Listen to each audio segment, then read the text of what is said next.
opted to bring, I do feel like Omega has a higher edge in this next upcoming game. Yep, I definitely agree. But without further ado, this is going to be the match coming in. Game 1 between both RRQ as well as Omega up on screen, as we are going to be looking through how they are going to be tackling the situation. Because as of yet, Albert is going to be playing on the link from the blue side, whereas from the red side as well, Omega, they are going to be going for that textbook common standard drafts coming in. Is it going to be enough to deal with Albert's oppressive nature? Because as of yet, we do see Vin trying to go and harass Darrow, but it seems like it's not going to be the Tamos jungle coming from Omega, whereas it is going to be the Darrow jungle instead. Yeah, that's very, very interesting. But again, we saw how Dyrov is super strong in the early to mid stages of the game. No matter which lane he goes to, he will apply the armor reduction, making it easier for you to get a kill. But speaking of kills, a lot of aggression coming on in mid, and I feel like Omega, they have to be careful of Vin right now. Yeah, I think a lot of things are depending on like the way that they do it and like the timing that they do it, because from the composition that RRQ Hoshi brought to the table, I don't know if they can win in a full team fight, which I signal as a way that they have to really just snowball from the early game. But the fact that if Dyroth is in that jungle position and can kind of like equalize on that aggression in that early, now that's going to be a problem for RRQ Hoshi. Yep, seems like Albert is going to be going for the invades as well. The hook does not get the reset, so Omega is going to be able to secure their buff as of yet. But I feel like in this situation, Omega is in a situation where they want to try and test out the theories with how Orange dealt with Evo's SG with the Darrow when they won Game 1 against Evo's SG earlier today. So I feel like this is a great testing grounds for them to see whether or not the Darrow matchup, is it decent and viable enough against a strong pro player such as Albert, who's playing Link as of yet. For me, I feel like the best way, well, my opinion, Omega, if they want to win this match, like what they're doing right now, put pressure onto R7, because if you give him space to actually farm up, especially now because he has a Purify, so he can stay in the backline for such a long time. If you kill him off earlier in the game, making sure that he doesn't get to that tanky point, then Omega will have a better time in the team fights. Yep, seems like the fight is going to break down as well. The Real Nation already set up, anticipating the engagement, and that's going to be Win getting completely shut down. Our Albert is going to be able to get a couple of trades here as well. It's going to be 1-for-1, and RRQ not going to be forcing the trade, but that is a big setup coming from Omega, which didn't exactly pay off considering that they lose out Ryzen in the process. See, but that was like a little bit of a trailer to come, right? The fact is that Chaknu wasn't level 4 yet, so he couldn't really like help E2 Max in that situation with the Fatal Links. But imagine if he already had it and they actually went for an engage like that. That would have been so detrimental to what RRQ Hoshi is trying to do. Yeah, I feel like in this kind of situation, the game is slowing down a little bit, and it's almost like both these teams are trying to test each other's intuition, like based on the movement from the side of Ryzen as well as Albert. They're almost like trying to figure out how are they actually maneuvering around the map, trying to anticipate what's going to happen next. Yep, this time Changnu, he does have the Fatal Links. He is going to try and scare him off. You can see RQ, they're resetting the turtle, and that's going to be the reset coming in from Omega. Meanwhile, Clay on the sides is going to get caught out, but the hook coming from Win from the sides pulls Renzi the turret.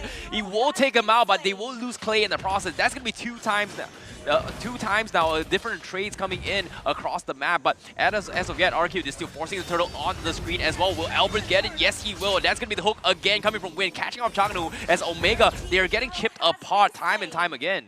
To be honest, I think that would have worked really well if Clay wasn't on the Lilia, right? Because like they're going for like this pick-off team fight type of strategy. Sure, Lilia has good clear, but it isn't as easy for her to burst down enemies unless they go into that mid-game. Whereas if they chose someone like the Kogura perhaps, I think that's a little bit more dynamic and it synergizes better to the composition. Yeah, I see where you're coming from, where even if he does get a hook, unless there's a lot of people there, they're not really going to burst things out very fast. But right now, looking at top lane, 3 members of Omega, is something going to happen here. Yep, here comes the suppression as well. Changnu completely shut down. 3 snipes to the face, and Skylar will get the kill just like that. And RRQ Hoshi, they are going to super pump Skylar's farm as much as they can. Meanwhile, on the bottom side as well, we do see Renzio doing pretty well against R7 as of yet. And this Tamos pickup is just completely shredding his armor just because of the new buffs coming in. Looking at this game right now, for the side of RRQ Hoshi, I'm actually looking towards what is their go button, because I feel like everyone already has their first initial items. I'm just looking at what are they looking for? Because in terms of win condition, I do know that they want to wait at least 2 items on Albert, and then they can go crazy. Same thing with Skylar. But for the side of Omega, I don't want them to play super responsive. I kind of feel like with having a Dire of jungler, if they go slightly a bit more aggressive, they could get a lot on the map. Yeah, but it all comes down to psychology as well, because Ryzen has died multiple once now, and they pretty much lost a lot of fights. Even though, if you talk about composition when it comes to mage role, right, E2 Max do outrange Clay by a lot, and they understand that they can't abuse it, but considering that Ryzen has lost his earlier lead against Albert, they're a little bit hesitant to try and force the kind of plays, even though it's very, very much necessary. So this is actually working in favor of RRQ's composition, just because of how the Lilia is going to be able to pop off into the mid to late stage game. Likewise coming from R7. Now, Turtle contest coming in this fight as well. You can see Omega, they're trying to force reactions coming from RRQ, but Vin is waiting for the right moment. The suppress comes in. Vin is going to get caught, Renzo is going to get caught out, but looks like they're not going to prioritize on going for the kills. It is going to be Turtle instead, and it seems like Clay will steal it for the team, and now Omega, they will retaliate. They are stuck. They're taking a little bit too much damage, and RRQ will run them over. Renzo survives with 1 HP on this Thamus, and Vin is not trying to let him off the hook. Can he get the final hook? No, he does not. Maybe he will on the bottom side. And yes, he will get the hook. And that's going to be Win getting the kill on Ranzio. That is like an RRQ trade all over the board. I mean, now they are with a 2,500 gold lead. And Omega, they're kind of on behind here. What can they actually do as of this stage, understanding that they are just squeezing Omega from all the last things that they can even do? I mean, you saw Vin just steal that gold from the side of Omega Esports. Personally, for me, I feel like that was almost a wasted opportunity for a side of Omega, because they saw Vin already popping off the Bloody Hunt. So Atlas could go in, and then the rest could, you know, possibly initiate some kind of team fight, and they could have won it. But because the positioning was all over the place, they couldn't really capitalize the use ultimate from Vin. Yeah. Now with the turret also going to be falling as well, Renzo is popping the ultimate trying to ego challenge this fight. He does have the sustains to walk through, but the rest of his teammates is a little bit too far off top, so he is going to retreat this and not fight this. Meanwhile, Vin still waiting for the right moment. He goes for the blind hook. He knows he's there. He gets the suppression. Skylar is a little bit too late to actually re-engage this, so Chaknu will be A-okay as of yet. Meanwhile, RQ, they are going to be heading in towards the top side as well. 35 seconds left before the next objective. They are going to try and push up and set up map control up top instead against Omega. Even though RRQ Hoshi is leading with a 3,000 gold lead, I feel like it only takes one moment for the side of Omega to be able to get it out. I do understand that there are some purifies on the board from the side of RRQ Hoshi, but we'll see how this pans out. Yep, it seems like there is going to be concealed play coming in. They do catch on towards Vin, completely shut him out, but R7 is not looking to back out yet. He re-engages for the team, but they do get a 1-for-1 trade, tank for tank, and that is going to be the full disengage coming from both sides. So nothing super major yet. It's still a tank for tank, but map control is still in RRQ's favor. Look at this, Skylar in perfect position to completely going for the one-shot. Ryzen getting scared off a little bit more as well, and they're still deciding whether or not should they force the issue. Turtle being pulled back as of yet, but from the sides, R7 going for the catch. Kara a little bit into trouble as well. Real Magician comes in, but they're taking a little bit too much damage. Albert re-engaging, cleaning them all out. Double kill for Albert, and that is going to be RRQ from the side. But Ryzen waiting for the right moment from the side. He almost got it, but Vin, he held on his ultimate, caught him by surprise, and Omega, they get completely shut down. And the snipes from Skylar to clean it out, and Omega, they lose them all, and just like that, RRQ will come up on top. I can already see what Omega actually has to do. They need some kind of map control, because looking at RRQ Hoshi, Skylar, the way that he's positioning, it's almost like the map is not dark at all. Like the map has no bushes. He knows exactly where everyone is. So whenever someone is trying to gank him, he knows how to retaliate. And for the side of Omega, looking at their positioning, it's not optimal for a team fight. Right now, it looks like they're trying for something, but is it going to actually pan out the way that they wanted it to? Yep, seems like the fight's coming in. Omega getting a little bit smart, very aware of what Vin is about to do as well. And you've seen multiple times Vin's hooks has been detrimental in towards Omega's side. You can see the fear factor is starting to come in from the side of Omega on how they take this engagement so far. Looking at the itemization right now, they really do not have enough damage. The Clint already has 2 items over here, but not really enough space to do anything, just because R7 as well as Albert could go towards him. And I feel like Omega, they need at least one more item on Ryzen or Renzi to really deal out the damage against RRQ Hoshi. Yep, definitely agree. But the Lord will be taken down very easily coming in from the side of Omega. But 6.7k lead as of yet coming in from RRQ Hoshi means they are very, very oppressive. You can see the fear coming in from Omega as they have to play this as safe as they can to go in towards the power spikes. And in this stage of the game, what is the power spike coming from Omega into the later game? Where should they drag this out in order to come back against RRQ? Looking at the player gold right now, everything is looking fine. But for the side of Omega, in terms of where the power spike is, because looking at the Thamus, his first item is the War Axe. He has enough penetration, but that is really good against squishy targets. I feel like going up against RRQ Hoshi, he needs, I don't know, maybe a Demon Hunter Sword just to make sure that when he faces against R7, he can do a little bit more than that. Yep. I gotta say, I mean, Omega, they just need like the proper setup, right? Because last time around when we saw the Fatal Links get popped off, it actually hit onto the two core members from the side of RRQ Hoshi, but the problem is there was no follow-up. The way that RRQ Hoshi is trying to engage on the team fight, understanding that they can't go full 5v5, they try to split it up, and when they split it up, that's when Omega falls short. So somehow, somewhere, Omega Esports just needs to be able to group them up. But at this stage, how is this going to be achieved?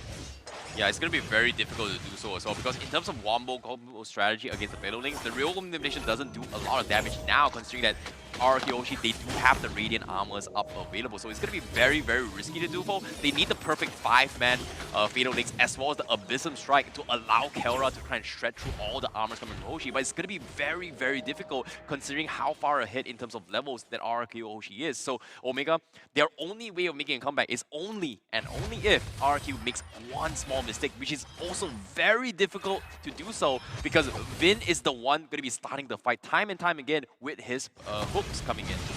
We need to see some Chalk Mamba supremacy here because their life depends on it at this stage, right? It's so difficult to catch them off guard, and I have to agree with you. It doesn't seem like RRQ Hoshi has been making mistakes. It's so very difficult to find a loophole, but maybe, just maybe, there is a way to maybe take them down one by one and try to look for some pickoffs, because we see whenever they go into this, we see that R7 goes in, checks map, or and so on and so forth. So maybe that's something that they can capitalize on before they go in for that full 5v5. In a way, I would say giving space towards Kelra is a mistake because there will come a point where Clint has 4 items where when Albert comes in, if he just like goes off just for a little bit, the Clint could possibly two-shot him dead. So Omega, they're kind of okay just stalling out a little bit because there will come to a point where Kelra could immediately just take a 22-minute team fight, making sure that they get like just picking off on Albert and Clay, and then they could potentially end the game. So for the side of RRQ Hoshi, as long as they can control Kelra, whether Skyler could outrange him or anything, that'd be great. For the side of Omega, it's almost in the situation where, okay, since we do not have map pressure, since they have 10,000 gold lead, don't even try to engage. Just wait for them to engage because in a way, that is the way that they want to play. So just wait, and then eventually things will work out. Being patient is important, Athirna. That's true, that's true. Omega, smart Omega, they are known to be very momentum-based, really relying on Chakdu, but also they are very Kelra-centric. So one of the things that we need to look out for, like Lafell mentioned earlier, is to wait for the proper setting, the proper setup for Kelra to be able to dish out most of that damage, and of course that combo wombo that comes in with the real-world manipulation. But as you can see on screen here, that ward is just going to be shrunken down so quick as the damage is inevitable here from the side of Omega. Yep, Skylar will finish off the inhibitor up top with those long-range snipes, but you can see the discipline play is coming in from Omega just to make sure to try and drag it out as long as they can, and they understand that they cannot do anything about it. And based on the itemizations up on screen, as you can see, they're slowly trying to drag it out to the 6 max item slot power spike in order to try and trade 50-50 with Hoshi. But that's going to be a very drawn-out game so far, and I feel like RRQ Hoshi, I don't think they want to let this happen at all. I feel looking at the itemization from Clint over here, the damage is actually going to be pretty good. Already having the Endless Battle, the Berserker Fury, as well as the Malefic Roar, he can definitely dish out the damage.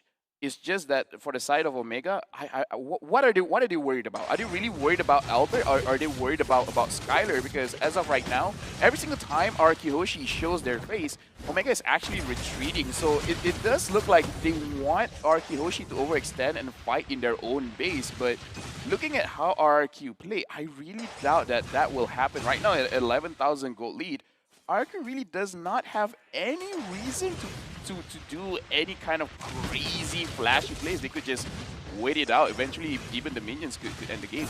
But even despite that, it does seem like Clay actually bought that necklace of Durance. So they are 100% respecting the potential that, of course, Omega can have. And interestingly enough, E2 Max actually has the glowing wand. So they're looking for a little bit more damage here, a little bit more DOT. And maybe that's exactly what they need, right? Yeah, I definitely agree. It all comes down to execution and also stalling for time. And right now, RRQ Hoshi, they can play super safe and still win the game, but not too long, just because of how oppressive Vin can be, right? Omega, the reason why they're playing safe is because they don't want to be caught out of position because of the Iron Hook, and they've lost so many fights because of Vin's setup, and they cannot afford to lose as of yet, because slowly but surely, the timers are going to kick in, but it seems like they are going to force the issue, and this is the big hook coming in. Renzio popping the Vengeance, and they're forced to fight the fight as well. R7 going to be re-engaging from the sides, as you can see. They're all chunked up, and Omega, they don't really want to fight in this choke spot, but no, the snipe from afar from Skylar is going to beam him out, and that's going to be chunked and Renzio taken out of the equation, and this is exactly why Omega didn't want to force the fight, and that's the beauty of what the Franco brings to the table. Man, that was huge. A 2-0 trade here for the side of RRQ Hoshi, and now Skylar, with that double kill, is sitting at a 4-0-2 stat, as compared to Keller, who is still sitting at a 1-1-2. And the fact is, Keller has actually opted to use this killing spree, and so far, they haven't been able to capitalize on that. RRQ Hoshi, they are countering Chuck. They're countering the Alice, but look at that hook, managing to get Ryzen off there. And right now, RRQ Hoshi, they are a 5-man strong for the side of Omega. 2 members are still down. Renzio just awakened, but still, RRQ Hoshi looking super strong, making a lot of hooks happen with Vin here. Yeah, this is just so good coming from RRQ Hoshi. Like, you can't actually blame Omega for not being able to do anything, because one right hook, and like we say this about time and time again, you miss 10,000 hooks, as long as that one hits, it is going to turn the tide. But in Vin's case, he's hitting almost every single hook. So that's going to be very difficult to play to. But as you can see up on screen as well, the items are slowly heading into the 5th item progression. But with the Lord coming in, is it going to be able to be stalled coming from Omega? As you can see, Renzio is trying his best to clear on towards the Lord pit, as RRQ trying to get a little bit more on the side. The hook doesn't seem to connect, but Omega, they're clumped up onto the crystal. They're trying to force the fight. Here comes the Atlas coming from the backline as well. R7 still being very oppressive, but the damage coming from RRQ Hoshi is just a little bit too much to handle. And Omega, they're falling like flies, but the overextension coming from RRQ is going to allow Kara to dish out damage. He's taking a little bit more damage, but this is going to be the first blunder that RRQ has made. R7 is still going to keep it alive. They do take out Kara and also take down the crystal. So RRQ Hoshi is going to be able to secure game number 1 despite almost losing a little bit too much.